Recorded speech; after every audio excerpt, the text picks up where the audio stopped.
All right, everyone, welcome in late night full court trap pod. We just came off a crazy doubleheader of games: Tennessee, Auburn, Kansas, Houston. Both those games delivered. Auburn and Tennessee, a little bit more of a low scoring affair, but still a great game nonetheless. I got Blake and Brandy here with me, and we'll start with what we just witnessed. Auburn, they prevailed in the jungle, 53-51 over Tennessee. Brandy, the floor is yours. We see the hat you got on there, so I'll let you start things off. Yeah, I mean, this team just keeps finding a way to win close games. They really needed Johni Broome back for this game, posting a double-double right off of an injury, 16 points, 13 rebounds, 4 blocks. Really impressive rebound off his own miss to send it to Miles Kelly for the 3-point winner.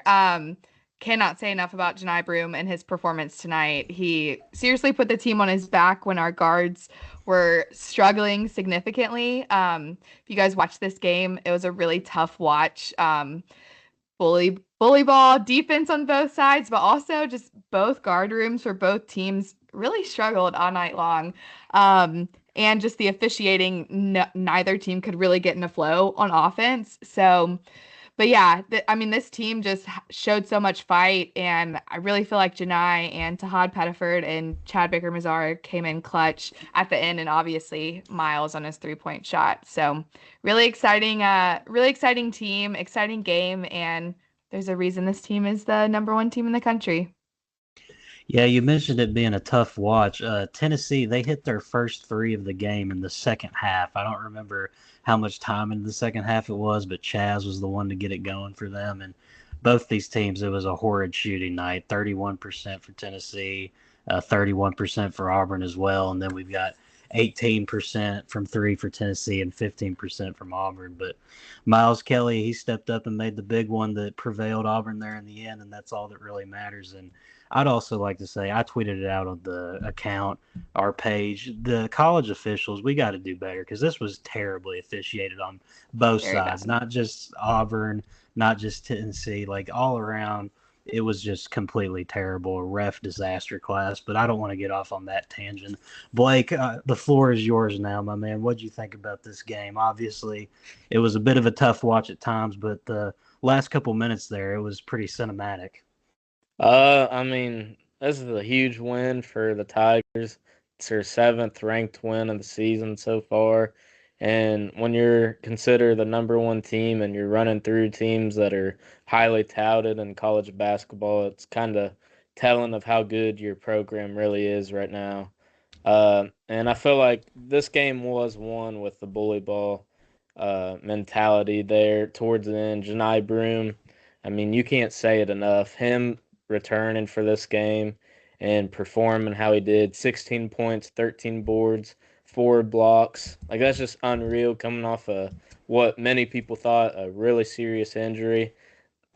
I think people expected him to be out way longer than January 25th. Like, it's crazy to think he's even back right now and performing at the level he did. But if you're a fan of offense, this is definitely one game you're probably sleeping through.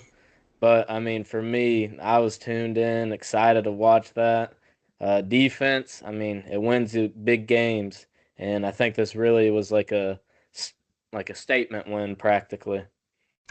This is the unstoppable force, meaning the immovable object type of game. You had the Tennessee defense versus the Auburn offense, and yeah, it was just a clash of two teams that really were just struggling to get things going. And I mean, Brandy, I don't know about you, but if I would have told you that Chad Baker-Mazara would go 0 for 5 from the field, Tahad Pettiford would knock in three, and just all these factors offensively, I don't think you would have thought pregame that Auburn was going to pull this one out.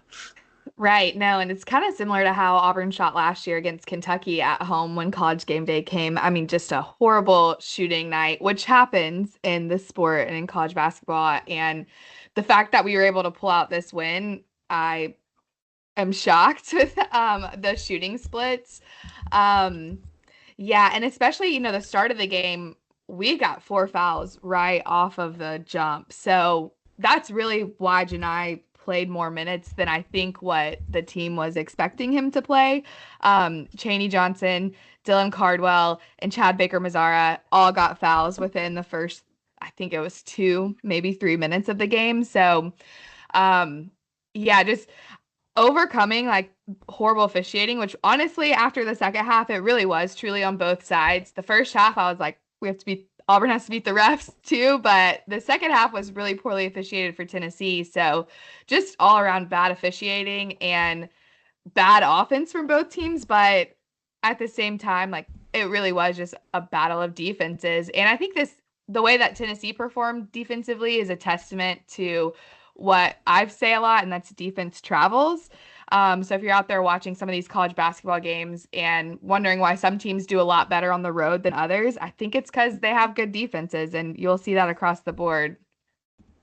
Yeah, for sure. And I mean, pivoting over towards the Tennessee side of things, I mean, to show how unforgiving this league is, after tonight, they got to host Kentucky on Tuesday, and then they also host Florida on Saturday next week. So there's no breaks here for Tennessee, and obviously they got to figure something out here, Blake, because offensively this was about as egregious as it gets for them. I mean, both teams, obviously, but we've mentioned some offensive struggles with Tennessee in the past, so this isn't really a first time thing for them. So what do we think they got to do to get things right? Because they're heading into a really big week here.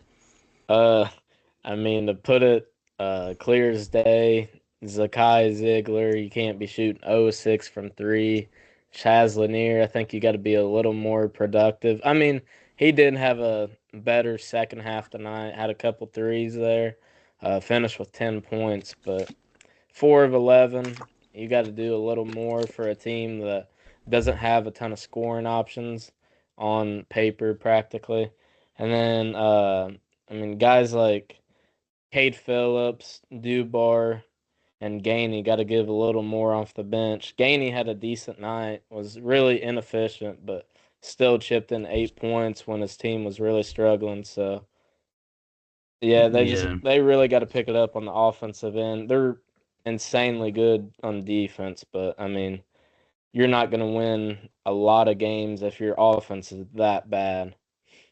Yeah, no, and on the preview of all of this, I mentioned, like, we obviously know Chaz Lanier, he's going to put up shots and he's going to try to get things going offensively. And then pair him with Sakai Ziegler. Those two are the guys you're always going to look to. But I mentioned that it was going to take a performance from somebody else, maybe a Milicic or a Meshack or even Jordan Gainey coming off the bench if Tennessee wanted to pull this one out. And that obviously didn't happen. Jordan Gainey, he went 3 for 10. He had some big shots and moments, but really just not enough juice to push them over Auburn, and really nobody had enough juice. But the biggest thing about this result for me is just seeing Auburn play this style of game and be able to come out on top. I just think that's a testament to how good they are and how many different styles they can play.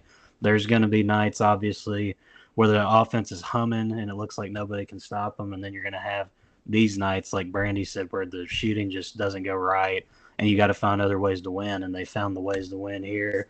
They made the shots in the spots they needed to, and they got the stops that they needed as well. And Brandy, I don't know about you, but if I'm an Auburn fan, I would be telling College Game Day to never come back, because there seems to be like a curse with these games now, back-to-back years of just egregious shooting.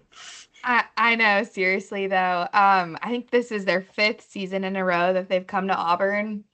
And we had this game, the Kentucky one last year, but then it's so weird because we had one where they came and we hosted Texas A&M and we killed Texas A&M. So honestly, I think it's the 7:30 tip-offs when game day's here.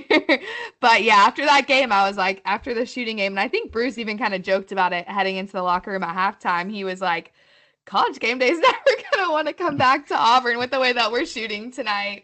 Yeah, that I mean.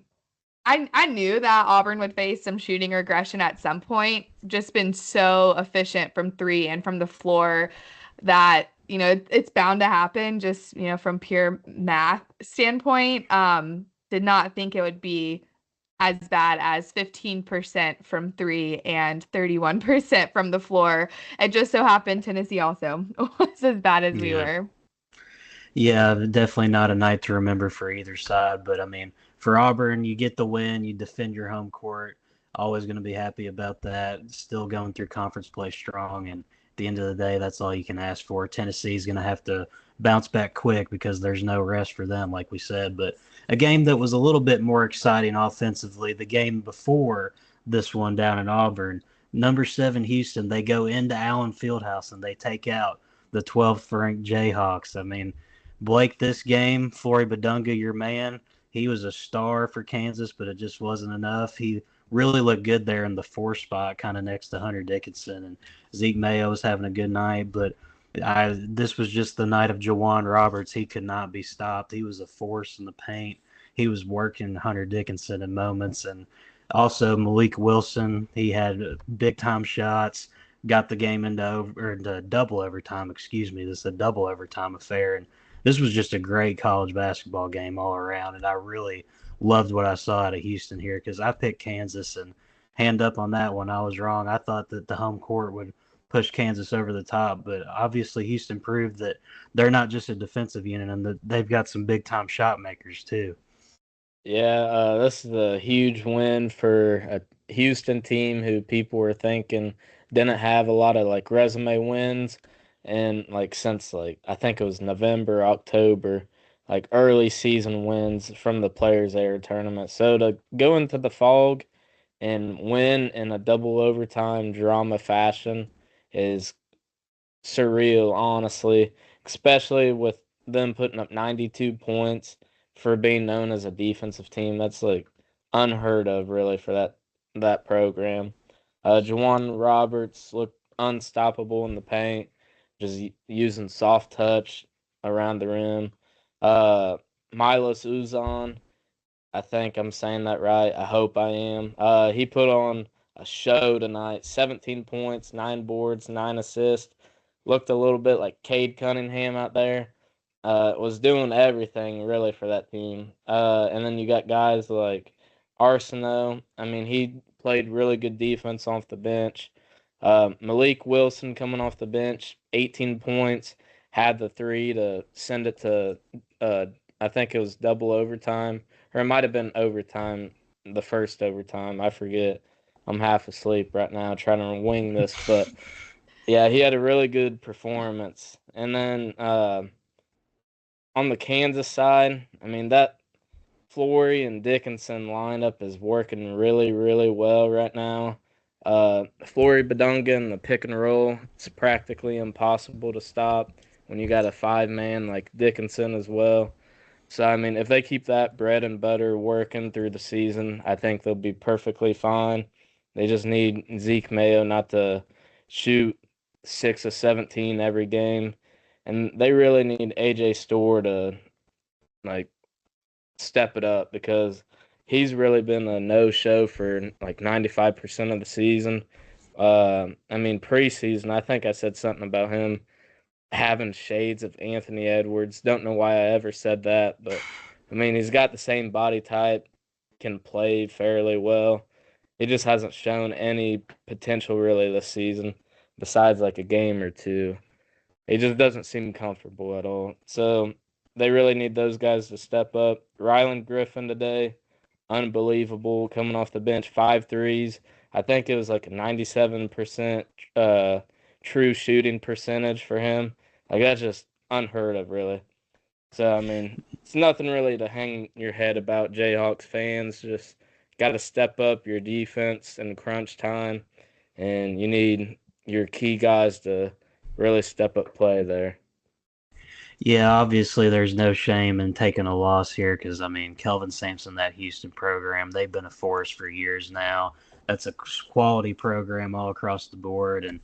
But I do think that Jayhawks fans are going to be kicking themselves a little bit because I believe they had about a 6-point lead heading into the end of regulation, and they just kind of let go of the rope there. And Brandy, I think that Bill Self might be kicking himself over this one for a little bit because this really could have kind of reasserted them into the top of that Big 12 race. And I mean, they're not out of it by any means right now, but this definitely would have helped them a lot.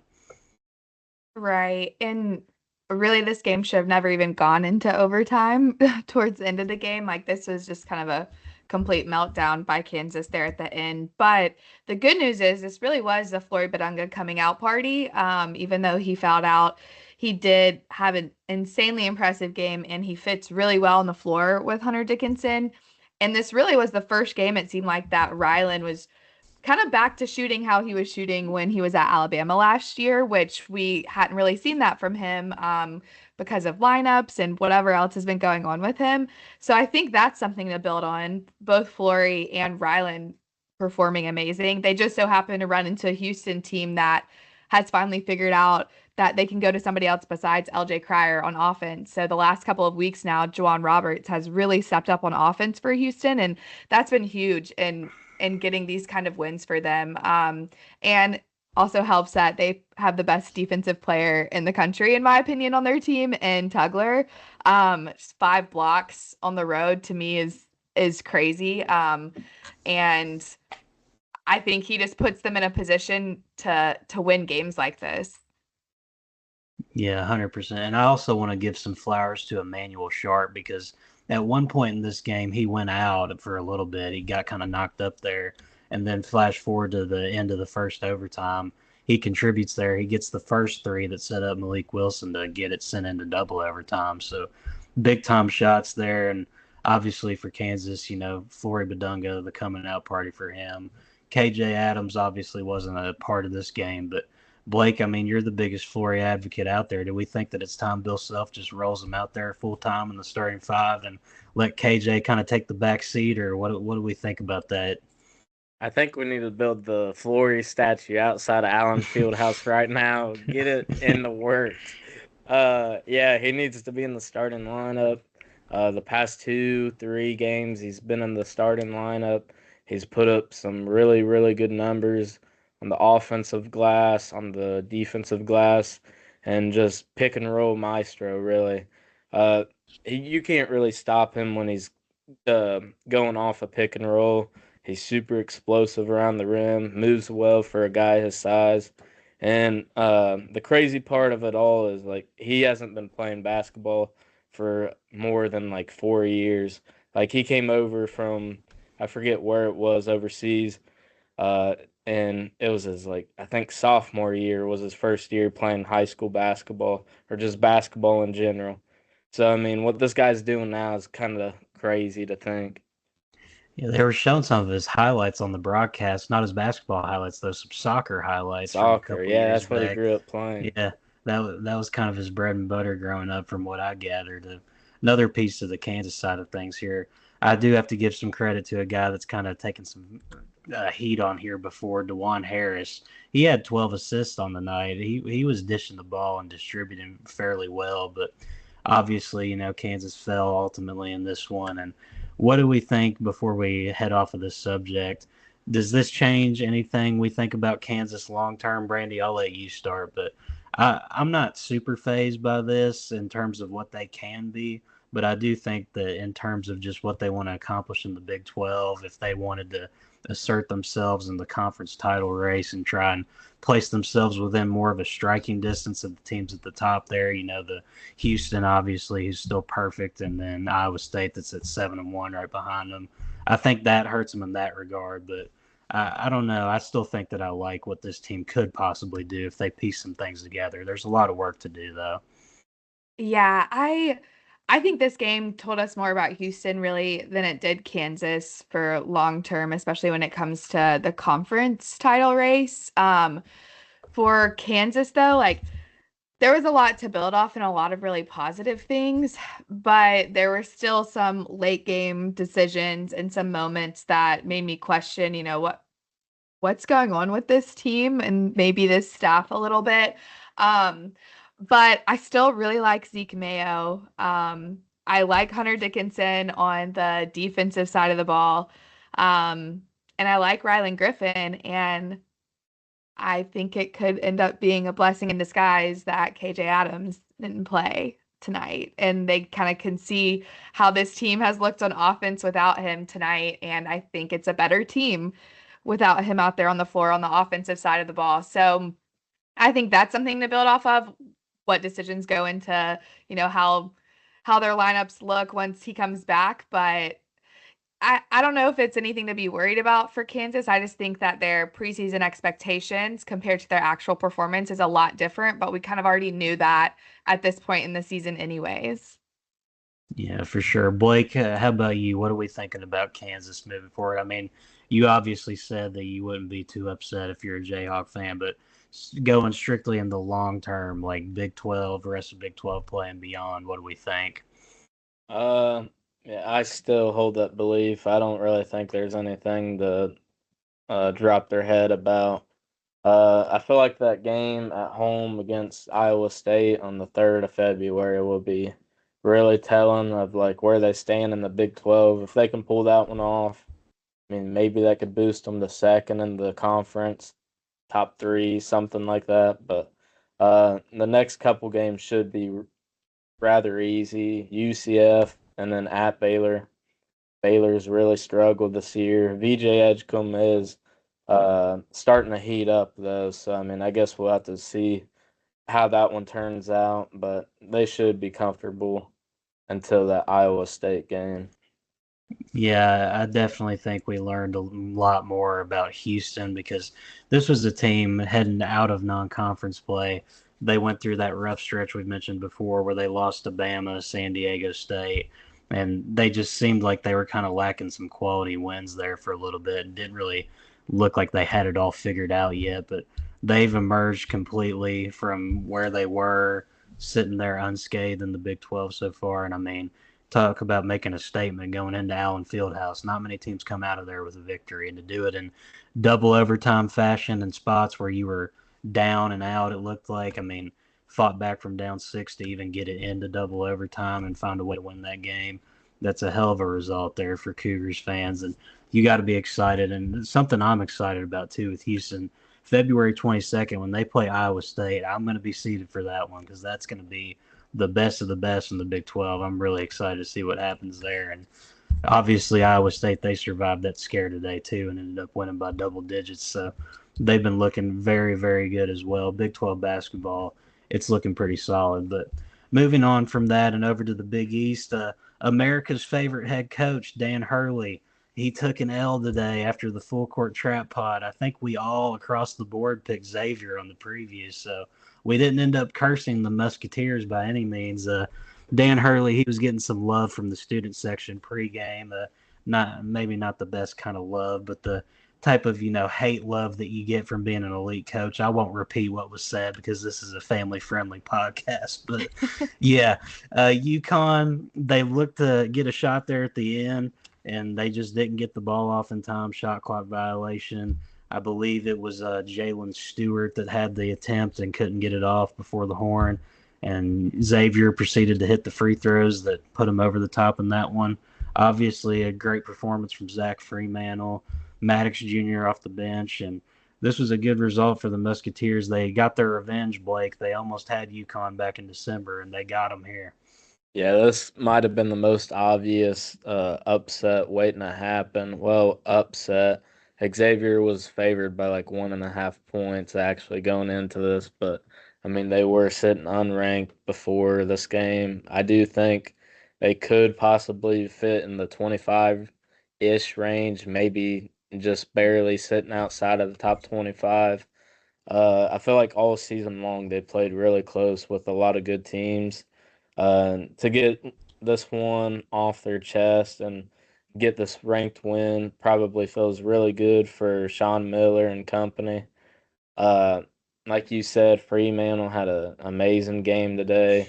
And then to have Dalen Swain, Dante Maddox, guys like that chipping some really quality performances is huge when you're playing a Dan Hurley led team.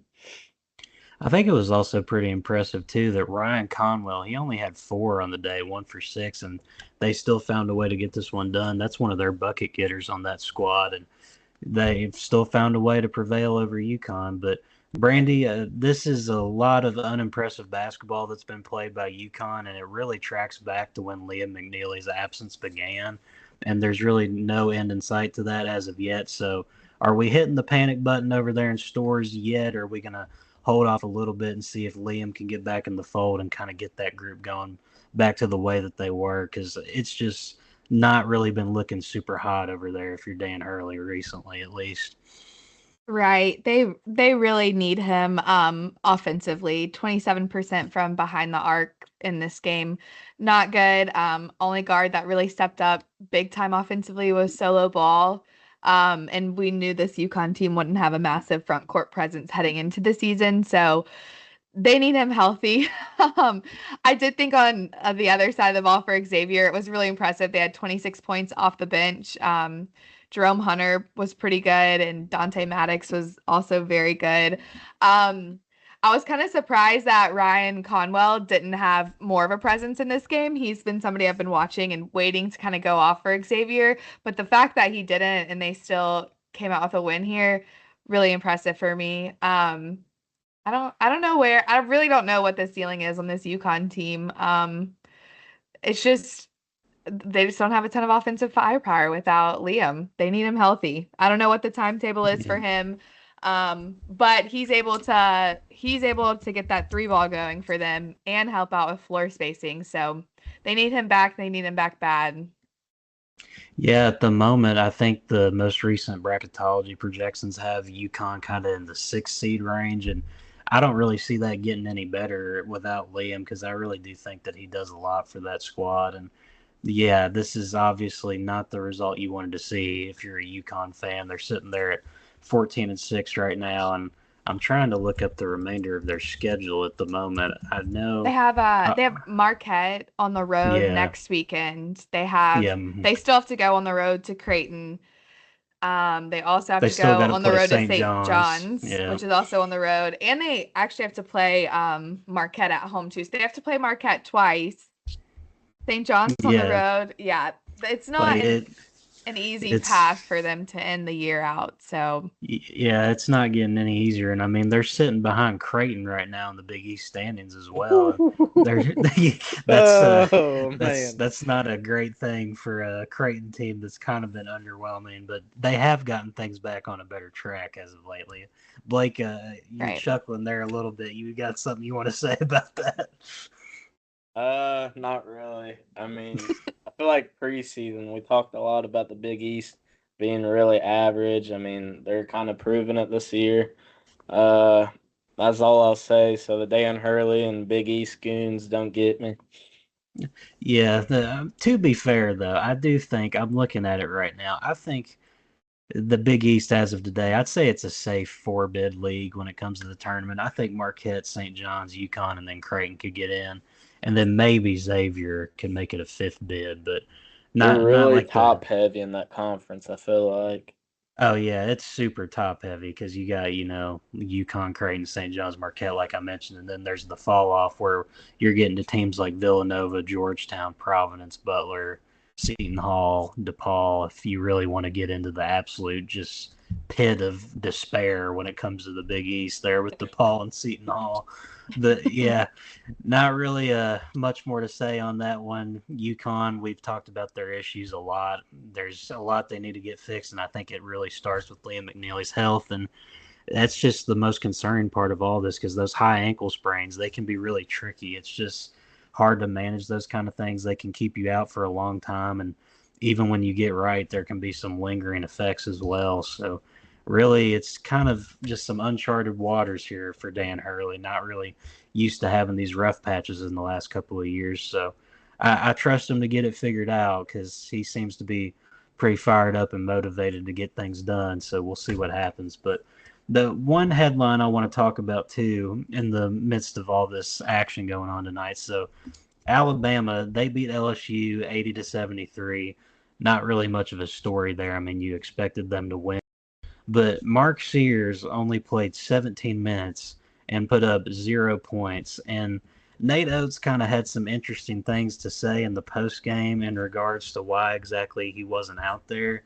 And I think that's worth a discussion because there were a lot of camera pans over to Mark Sears on the sidelines. He almost looked kind of like visibly upset. Blake, I know you said it almost looked like he was maybe crying or something when we were talking about it.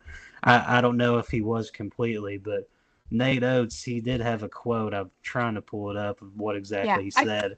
I got it. Oh, you got it? Yep. Yeah. He said, quote, this is all I'm going to say about playing time stuff. We played the guys in the second half that we thought gave us the best chance to win the game, and we won the game. Our defense was significantly better in the second half than in the first half, and we haven't done that much this year. Conspiracy So, Luke, is there turmoil when it comes to Nate Oats and Mark Sears' relationship? Because that just seems a little bit strange to me. Blake, you got your hand up. You go first. Uh, do I want to say this? Okay, I'll say it. Yeah, I do think there might be some type of stuff behind the scenes. Obviously, no, but like none of us are gonna know that right now. Probably not for the foreseeable future. But I mean, I'm sure there is something going on. I mean, they had Preston Murphy, one of their assistant coaches, consoling him on the sideline on the bench, and he was like visibly frustrated and like throwing his arms up, kind of like, I don't know, just seemed kind of upset there. So I don't know what's going on behind the scenes, what went on in that game, but for a guy who's considered basically a legend in that program right now, for him to play 17 minutes and just not really get much production out of him is really kind of puzzling almost. Yeah, and I mean, I would imagine that's the first time that Sears has had 0 points in quite some time. I know that he had some shaky performances in non-conference, but it was just a very weird situation because I was watching on like the multi-box thing on YouTube TV, and I kept looking and I saw them. They would just keep panning over to the bench and him sitting there. So eventually, I just turned on like the audio for that game, and they didn't really say much about it, but. Brandy, what do you think's going on over there for your rivals? Obviously, it's very weird to see your best scorer and one of the best guards in the country just sit out that much extended time. And then he goes out and Oates goes out in the post game and makes a comment like that that's very vague and seems like kind of a shot, but we don't really know if he meant it that way. It's just very odd to me. yeah, I mean, 17 minutes from your preseason All-American who's coming off the best season of his career, in a conference game that you were tied in at halftime, not ideal. And it's the second 0 point game he's had this season. I think, though, it really just comes down to Aiden Holloway has been so much better than Mark Sears in conference play that a business decision was made. And it's probably really hard for a fifth-year player like Mark Sears to come to terms with the fact that he's been benched in a game, and that is what it is. But hopefully, for his sake, he sees like, the team is winning and that's what matters. And if they're winning because I'm on the bench and not in the game, then like, you know, gotta be positive, gotta be happy. Um, so yeah, I mean, I really think that is what it comes down to, is just that Aiden Holloway's been that much better in conference play than Mark Sears has, and this game was probably a lot closer than the team expected it to be at that point, and a decision was made. So, I mean, yeah, I kind of feel bad for Mark Sears. I mean, we saw that something similar happen during the Illinois game when he wasn't doing good either. So, um, I don't know. He's still averaging, what, double figure scoring points. Like he's still, having a decent season, but definitely not compared to the season that he had last year. But right now he doesn't necessarily have to. They're still winning because Aiden and Philon are playing well. So, we'll see what happens down the stretch, but I definitely think it's something to monitor and has been honestly before conference play too. Yeah, they've definitely gotten an embarrassment of riches there at the guards with Philon and Holloway. But I just with the comments that Oates made, and if that is directly related to Mark Sears, which I mean you would imagine you are. I mean conspiracy, tinfoil trap here, but it's just all very off-putting to me, and I hope that doesn't kind of like strain the relationship between coach and player there, because I mean he's visibly frustrated on the sideline, and this isn't the first time that this has happened. So, and I love Mark Sears' game because in the preseason, I mean, I predicted him to be one of my Player of the Year picks. So, I want to see him get things going because when he does get it going, he's very exciting to watch. But we'll move off of that I from will that. say there was a little bit of chatter tonight that he had the flu too. So Oh yeah, I yeah, didn't see that anywhere. that was some slight discussion about that. Not sure if that's true or not, but I know it is going around a couple of other teams too. But in the middle of the game, even kind of before he was benched, there was like a little bit of chatter about him not being 100% from potentially the flu. So Hmm. I don't know. I don't know if that's true or not, but there was some chatter about that. Yeah, we'll see. I don't know who they have next, but I would imagine obviously you want to get Sears back on the right track, and hopefully they will. I think if I'm remembering correctly, they play Mississippi State next on a Wednesday or a Tuesday night. But hopefully Mark Sears, everything's going all right with him. If he does have the flu, if that's going around, obviously get better soon. And if it's just strictly a basketball thing, hopefully he can get that figured out with Oats and all that. But before we move on for the night, I did want to mention one more thing. Duke, they finally got a little bit of a scare there in the ACC from Wake Forest. They ended up winning by 7, 63-56, the number 2 Blue Devils. We picked Wake Forest to cover in this one, and that one hit. So shout out to us. But Blake, this was a little bit of a scare for the Blue Devils. I mean, it was pretty close there at one point, and Proctor, he kind of hit the dagger that pushed Duke's lead out to 7 with about 2 minutes to go, and that kind of just sealed the deal from there. And Duke was able to just overwhelm them. But obviously, Wake Forest, they almost had an impressive resume win here, and they were coming off of 6 straight and couldn't get it finished off, unfortunately, for the Demon Deacons. Yeah, for them to have that game so close with Cam Hildreth and Hunter Salas only combining for 16 is like shocking to me almost. And for them to keep the game to under 70 points, or from Duke under 70 points, is crazy as well. I mean, it was honestly a really good game put together by Wake Forest. They had a good game plan going into this one. They fought back in the second half. It just wasn't enough. Duke, I mean, they're number 2 in the country for a reason. I said it last night in the podcast episode about like the preview for this, about Cooper Flag, how he wasn't going to be able to be stopped by Trevon Spillers. That turned out to be true. He had 24 points on 50% from the field, 7 boards, 6 assists, a block. I mean, he did have 7 turnovers. That's not what you want to see from the number 1 pick, but I mean, he still had an unbelievable game. And I do hate the co-titles for like Player of the Year awards, stuff like that. But I mean, right now where I sit, I think Johni Broome and Cooper Flag are without a doubt co-players of the year for the Heisman, or not Heisman, the Wooden Wooden, Award. yeah, Wooden, yeah, my mind's everywhere. The Wooden National Player of the Year award. He's been playing too much college football 25. It's okay, Blake. But Fucking hate that game. Excuse my language. but sticking over to the basketball side of all of this, Brandy, obviously we talked at length. We said that this could be a possible scare for Duke. We didn't want to go all in on the trap narrative, but we did mention that this could be a tight spot for them. And now that they've gotten over it, I'm just going to be completely honest. I'm putting my stamp on it right now. Duke's going undefeated in conference play. I don't know what you all think about that, but I really do think this might have been the only shot for them to go down because I'm looking at the rest of their schedule.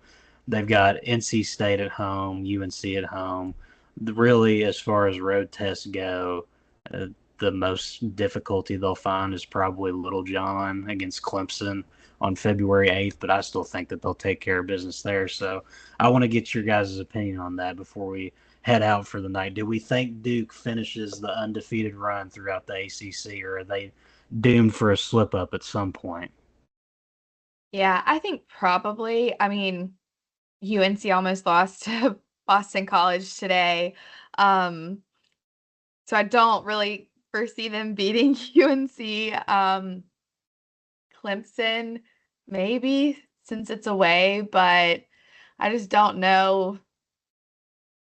I just don't see it. Maybe if one of their guards has, if they have an off shooting night from their guards or something like that, then, but yeah, I kind of tend to agree with you that they're gonna end up going undefeated in conference. But I mean, even today they shot sub 30% from 3, so it wasn't like, anything crazy, and they still pulled out the win. So I don't know.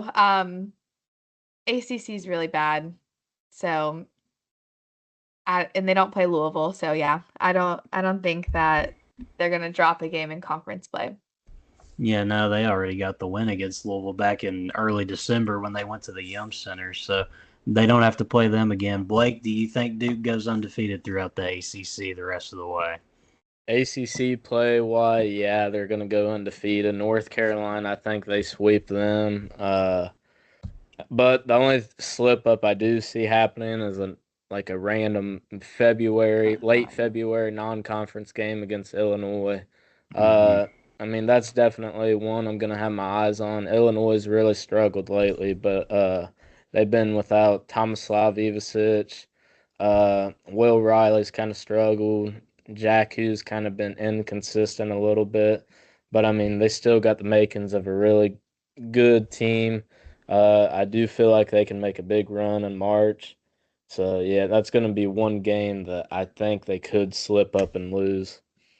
Such a random time for that game to be in, too. I know we've mentioned it before, but just the middle of conference play taking on Illinois, it's such a random spot. I don't know what the reasoning is behind that. But yeah, before we head out of here for the night, I do want to mention some other brief things.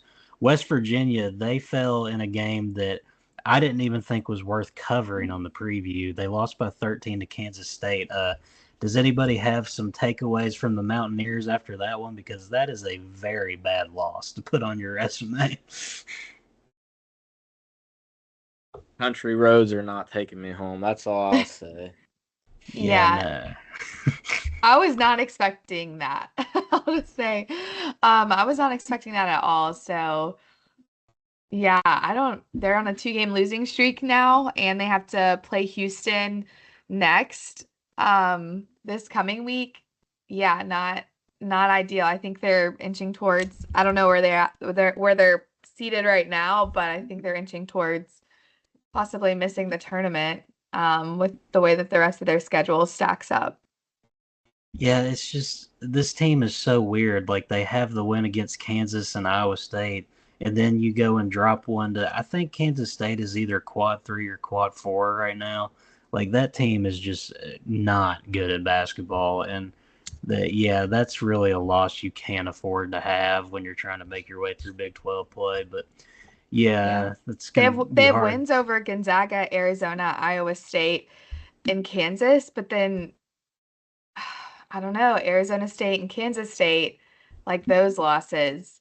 I don't know.